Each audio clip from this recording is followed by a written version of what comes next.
Okay mga boss, idol yan. So bago laruan na naman. Another budget meal na pulley set. Yung Kamtay. Nabi sa Shopee. Mura lang siya, ano lang 600 plus. Ganda yung packaging niya. Pulley set.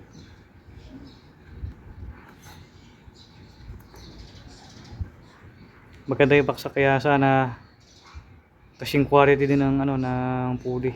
Yung ganda ng box niya. So silipin natin nasa loob. Yun. Okay, lapit na.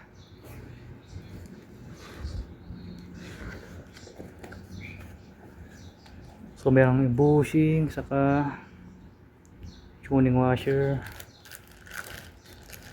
So ganito na lalagay na. Para hindi magasgas, meron pa nakalagay na ganito. Silipin mo natin yung pulley muna.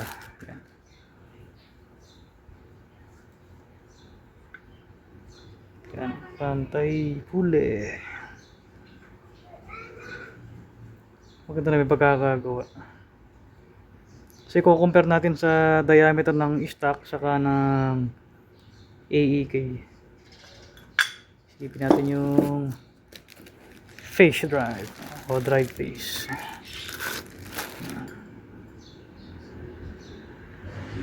Yung nagustuhan ko dito, mas okay ito pang daily, yung gatong kalalaki yung palikpik o yung fins. Kaysa yung mga ito lightened, medyo malakas uminit pang daily saka pang biyahe. Yan, AEK saka yan. Mamaya side to side comparison. Ayan mga boss, hindi ko na iisa-isa na sukatin, pero mas malaki itong AEK, itong pulley 118 mm, samantalang itong Kamtay 117, pati yung drive face 117 mm, 117 mm. So same size. Ito naman 120. So napakalaki niya talaga. 120 mm yung size niya. So itatayo natin, makita niyo yung diferensya. Diretso ko na. Mas malaki ng mga 3 mm nung ano, yung AEK 3 mm. Tapos sa bushing naman, ito 41 mm yung kasama nito. Yung kasama naman ng Kamtay 41.3. Mas mahaba ng bahagya lang. Kasi ito na may likod. Ayan yung ball ramp yan, compare natin. Wala kasi kung pang panukat na ano, yung angle ng ball ramp. So ayan. So napansin ko dito wala siyang lock. Hindi katulad nitong ano AEK. 8 buwan ko nagamit yan pero wala pa ring alog. So ito malalaman kung tatagal. So isa pa napansin ko na ano, medyo maluwag yung plyboard dito sa Kamtay. Ayan. Maluwag yung plyboard niya kaya pwede pang mulan nung kalansing. Para dito medyo maluwag din pala. Alala kasi ko dry face nung stock eh. May kukumpara dito, ito naman 114 lang yung kanyang diameter, 114, 117 saka 118. Stock.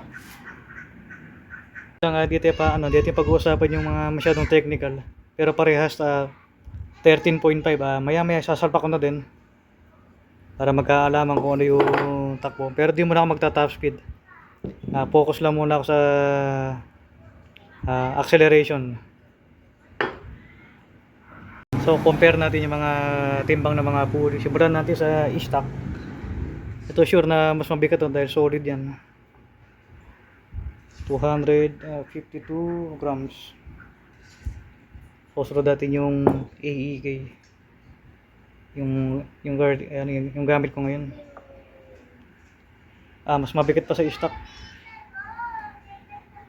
Kala ko mas kasi ano to, over range o pig pulley kaya mas mabigat. So ulitin natin yung stock. So yan talaga timbang niya. So yung Kamtay pulley mas magaan naman ang bahagya sa ng 10 grams kumpara doon sa AEK. So yung dry pace naman ng Camtai kumpara natin sa isa, 130. So ito naman, mas mabigat din. Kaya sakali baka mas gumanda yung RPM dito sa Camtai dahil mas magaan siya.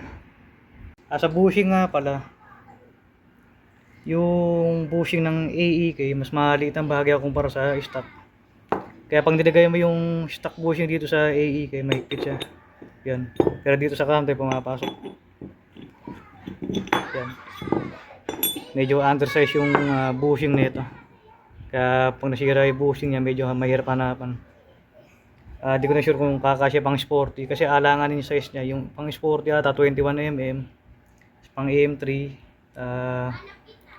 2PH ba yun, ano siya, 22. Yung 2SX naman 23mm ata yun, pang Solai 125. So para naman sa likuran,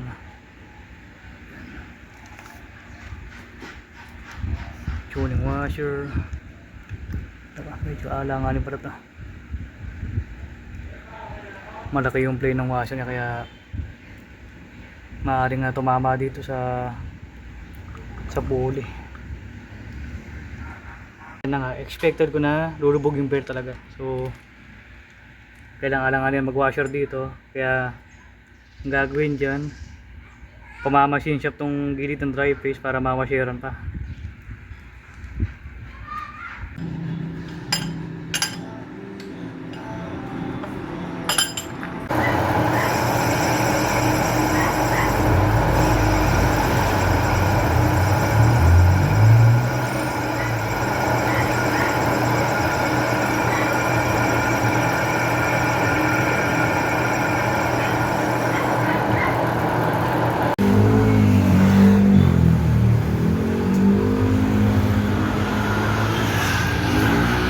Ito na may kakapitan na yung sa Kickstarter, yung Corona. So 1.5 yung pinabawas ko sa machine shop. Yan.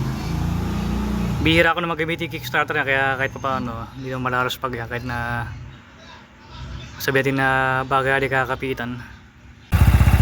Ayan mga boss, nakalagay na yung washer, almost 3mm pari 3mm pala yung sampa ng belt sa torque rev. Okay na muna sa stock torque rev, wala namang kalkal yan. Pwede naman na kasi pag nag-washer pa ako, papagpag na yung belt.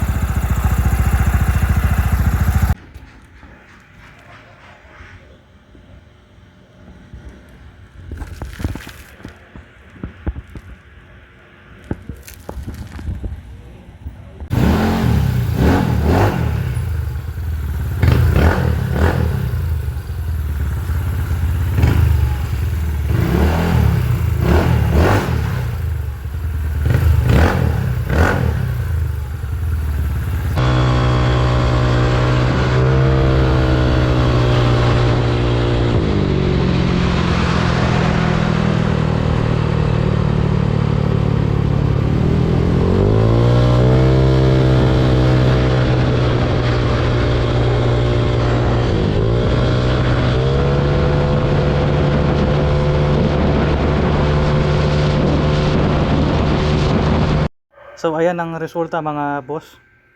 Yung naka AEK na pulley ako, open na open yung daan. Mula kurbata pala naka full throttle na. Kaya nga naabot na top speed. Dapang-dapa pa yun. Samantalang itong Camtai, medyo traffic pa, medyo late pa ako nakapag full throttle, tapos maaga din ako nag-alarga. Pero mas mataas yung naabot na top speed. Meron kasi yung humarang na mababagal na sasakyan doon sa harapan. Pero ramdam ko mas dumidikdik sa dulo yung Camtai pulley, mas dumidiin kaysa dun sa AEK na puro hiyo lang sa simula pero may drop sa gitna dulo, kaysa na mag 130 o 131. So para goods naman para sa akin, medyo kulang lang sa RPM pero dumidiin sa dulo. At ulitin ko lang kung ano i-issue ko dito sa AEK, yung RPM drop sa gitna at dulo. Nakawala yung tunog ng tambucho. Napakatagal niya dumulo kumpara dito sa Kamtay. Baka magbaba pa ako ng flyball from 7.8 to straight 7. Pero pag pang long ride, sakto na yung straight 8. Talagang dumidiin sa dulo. Yun ang hinahanap ko talaga. Hindi ko kailangan yung sobrang hiyaw sa arangkada. Pagdating naman sa gitna dulo, patay na may RPM. So para yun lang muna mga idol, under braking pa. So update ko kayo pag nailayo ko. So ayan mga boss, huling silip bago mayari yung video. So yun na, sana magtagal itong pulik at na mumurahin. Pero kung may budget kayo, yung branded na kunin nyo. O kasi mahilig sa mumurahin eh. So yun na po, salamat po sa mga nanood.